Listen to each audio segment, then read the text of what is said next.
Informationen zu generieren und zu manipulieren ist mit künstlicher Intelligenz so einfach wie nie. Man kann mit ChatGPT Texte generieren oder mit Deepfakes Videos manipulieren. Das passiert auch in der Politik und im Wahlkampf. Ist das ein Problem? In meiner Forschung beschäftige ich mich damit, ob künstliche Intelligenz unsere Demokratie gefährdet und wie wir Strategien entwickeln können, solche Inhalte besser zu erkennen.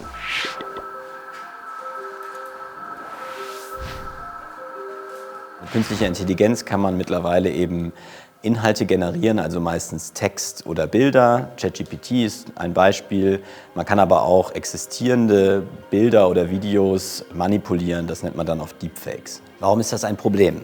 An sich existieren Lügen und Falschmeldungen wahrscheinlich so lange, wie es Menschen gibt. Aber mit generativer KI kann man jetzt einfach, billig und schnell noch gezielter Emotionen ansprechen und dadurch psychologische Anreize setzen. Das Ganze kann ein Problem darstellen, wenn es zum Beispiel für politische Inhalte oder während Wahlen benutzt werden.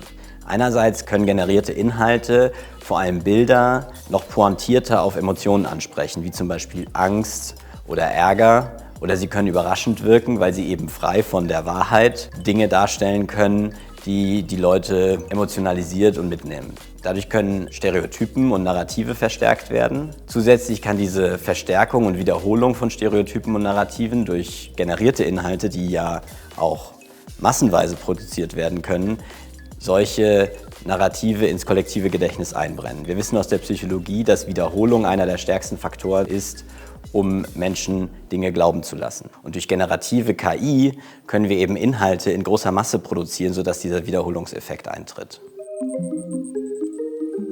Eine weitere Folge von diesen Informationen ist auch, dass die Grenze zwischen Lüge und Wahrheit immer stärker verschwimmt. Wenn wir immer mehr Inhalte sehen, die entweder ganz oder auch nur zum Teil manipuliert oder auch generiert sind, dann können wir das Vertrauen in die wahren Informationen verlieren und eben an gar nichts mehr glauben. Das spielt wiederum den Leuten in die Hände, die es mit der Wahrheit nicht so genau nehmen. Generative KI kann außerdem Texte erzeugen, die grammatikalisch richtig sind, die wortgewandt klingen und auch Bilder, die fast fotorealistisch sind. Und das sind eigentlich Indikatoren, die wir gelernt haben zu nutzen, um Wahrheit oder journalistische Qualität zu erkennen. Es bringt also immer weniger, genau darauf zu achten, wie ist der Text formuliert, ist da vielleicht ein Fehler drin, oder auf ein Bild zu gucken, sind da irgendwelche merkwürdigen Elemente. Es ist zwar immer noch oft möglich, Bilder zu erkennen, wo zum Beispiel Personen vielleicht 6 Finger haben oder solche kleinen Fehler vorkommen, aber da wird die KI immer besser. Das bedeutet, ich glaube, wir sollten uns fast gar nicht mehr auf inhaltliche Indikatoren verlassen, sondern vielmehr auf den Kontext achten. Also wir müssen gucken, von wem kommen die Inhalte, wer hat sie weitergeleitet, wie sind sie am Ende auf meinem Bildschirm gelandet und was für Interessen könnten dahinter stecken. Und vor allem sollte man bei einer Meldung, die man sieht, wahrscheinlich immer eine unabhängige Suche machen. Das heißt, zu Google gehen und sehen, ob andere Quellen und vor allem auch andere journalistische Quellen über diese Meldung berichten. Und wenn man dann Überlappungen und Übereinstimmungen findet, dann kann man daran glauben.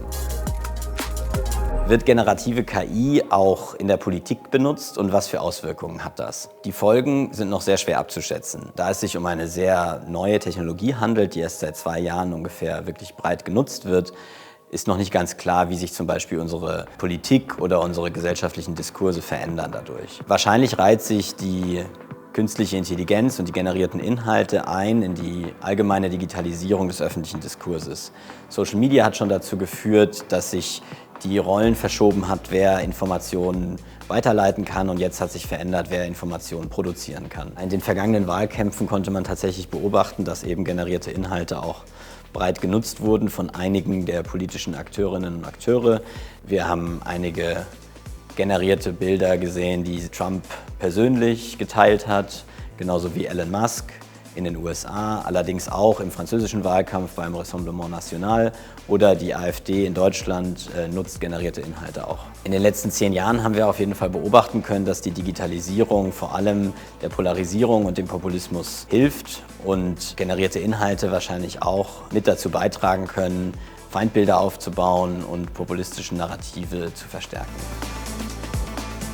Ich glaube, es ist wichtig, dass wir uns in Zukunft der gesellschaftlichen Auswirkungen und der gesellschaftlichen Verantwortung, die wir haben, wenn wir solche Technologien auf den Markt bringen, sozusagen bewusst werden. Gerade wenn es um Information geht, geht es oft um Macht. Wer benutzt diese Information für seine politischen Ziele? Und ich glaube, da waren wir jetzt die letzten 20 Jahre noch ein bisschen zu blind dafür, was das für gesellschaftliche und politische Auswirkungen hat. Und zumindest in den zukünftigen Entwicklungen sollten wir da vielleicht auch Vorsicht walten lassen und solche Technologien erstmal genau betrachten und uns überlegen, wer die eigentlich nutzen soll und für welche Zwecke.